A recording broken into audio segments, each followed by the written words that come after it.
Hello and welcome to Prudent Media News. The top stories are: Health Minister clears doubt, says Japanese encephalitis vaccine has no side effects.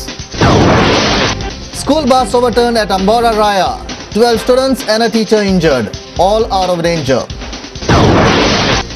Additional IGP Prisons Vasant Bodnekar rubbishes allegations of Gachanan Parab. Says no drug trafficking takes place in Sada jail. And Sushmita Vasta gears up for big challenge. Coach Deepak Chetri says Dempo to consider sponsoring Sushmita. Now the news in detail. Health Minister Vishwajit Rane clarified that there are no side effects on children from Japanese encephalitis vaccination dose. He was clarifying the doubt raised by parents on Japanese encephalitis vaccination program.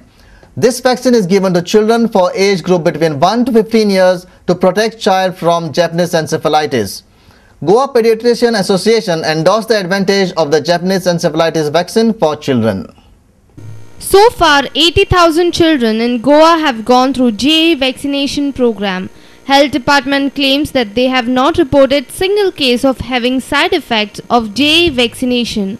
Health Minister Vishwajit Rane said that the case which was reported at Valpur is nothing to do with JA vaccination and claimed that this vaccination program is safe.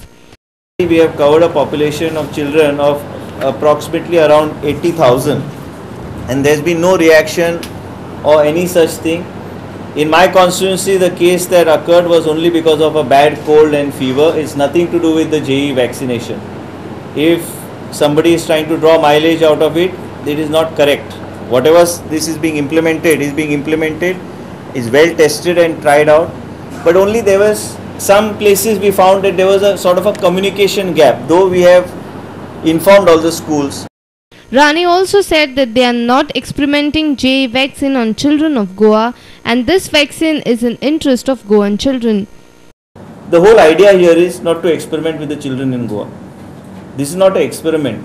This is something that is well tried out by the Government of India. Injection and vials are being procured by Government of India, and this is also in association with WHO and Path India, which is a reputed NGO. So I would like to only say this, that we have also examined all these things and this is in the interest of our children, and that is why this program is going on. Health Department is also planning to make JA vaccine available to private pediatrician to make this program successful. Finally, we will have some arrangement where in a similar way we will try to tie up with all of them and we will maintain a register of the children who are getting these injections and everything, and our support is also there to them, and we want to make this program a success. President of Goa Pediatrician Association Dr. Virendra Gaukar endorsed JA vaccination program. This vaccine is used between 1 to 15 years. You have to use just a single dose, 0.5 ml, and this gives almost a lifelong immunity. More than 100 million doses are given all over the world. In India itself, more than 60 million doses are given. More than 60 million doses are given with hardly any side effects. Our principal correspondent Murari Shetye with video journalist Dhananjay Swarnakar for Prudent Media. Legal experts have criticized government for not notifying a notification in the Gazette.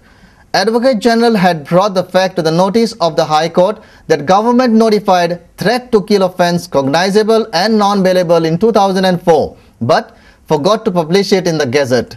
The notification expired after 6 months and the provision too got lapsed.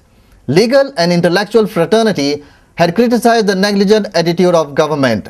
Government will have to withdraw the charge sheets against accused in threat to kill cases from 2004 and might have to pay them heavy compensation. Advocate General clarified in the court that government never notified the notification making threat to kill as a cognizable and non-bailable offence. Now legal fraternity has criticized government for such negligence. Subodh Kandak had briefed High Court about this in a threat to Iris case. Senior Advocate Amrut Kasar has blamed government for all this confusion regarding 506(2) section for threat to kill offence. तो कायदो अस्तित्वांत येतलो जेन्ना notification जे आसा ताजे बाबतचें तें प्रसिद्ध करतले तेन्नाच तो अस्तित्वांत येतलो. आतां हांगा जी दुरुस्ती केल्ली त्या हातून जर अशें आसत की बाबा तें नोटिफिकेशन काडटले त्या वरच तें अस्तित्वांत येतलें अशें म्हणून, जाल्यार नोटिफिकेशन काडल्या शिवाय तो अस्तित्वांत येना. फावो न्हय, हाजे परस जी चड काळ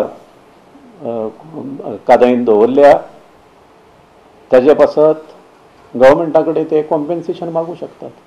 चुकले सरकाराचें सबंद की सरकाराची जी खातीं आपलें एडमिनिस्ट्रेशन क्रिमिनल एडमिनिस्ट्रेशन चलोवपी जी खातीं आसा तांचें चुकलें. Advocate Amit Palekar says that many cases under this section are still pending and this notification will have a great impact on the state. It may open a big Pandora's box by saying that state amka ogis prosecute kela म्हणून we will seek compensation from the state. That could also be the malicious prosecution किंवा a prosecution which is not authorized by law because it was not cognizable. Police could not have arrested him and detained him. Now for that becomes illegal detention.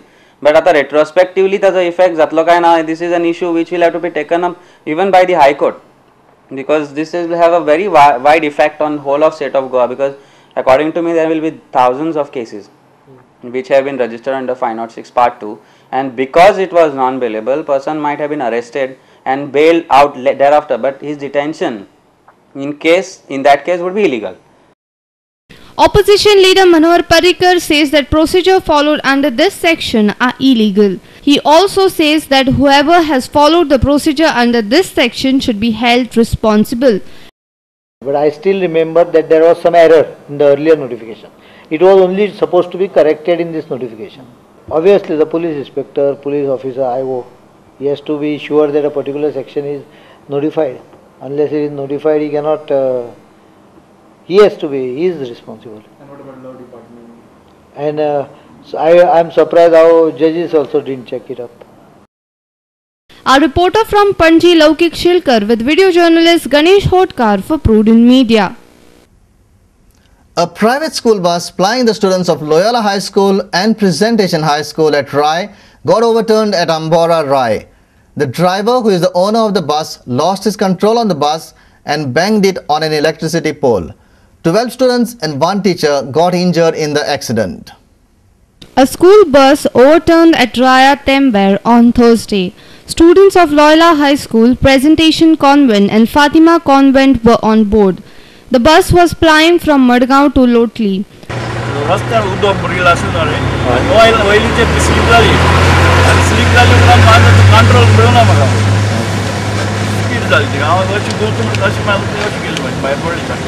Driver applied the brakes and bus overturned. Altogether 12 students were injured.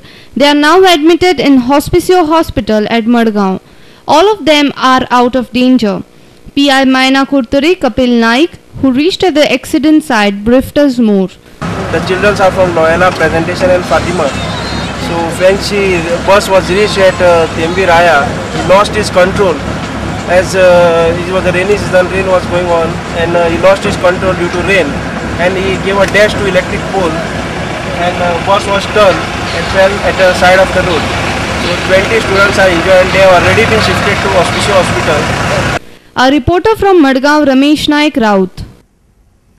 Additional Inspector General of Prison Vasant Bodnekar rubbished the allegations of former Assistant Sub-Jailer Gajanan Parab that illegal activities are going on in Sara Jail in Vasco. Bodnekar accused Parab of not informing higher-ups about happenings during his tenure. While Deputy Collector Murmugaon, Levinson Martins, issued standing instructions to check each and every one entering the Sara Jail. Additional Inspector General of Prison Vasant Bodnekar said that they have not received any complaint regarding drug sale in Sada Jail in Vasco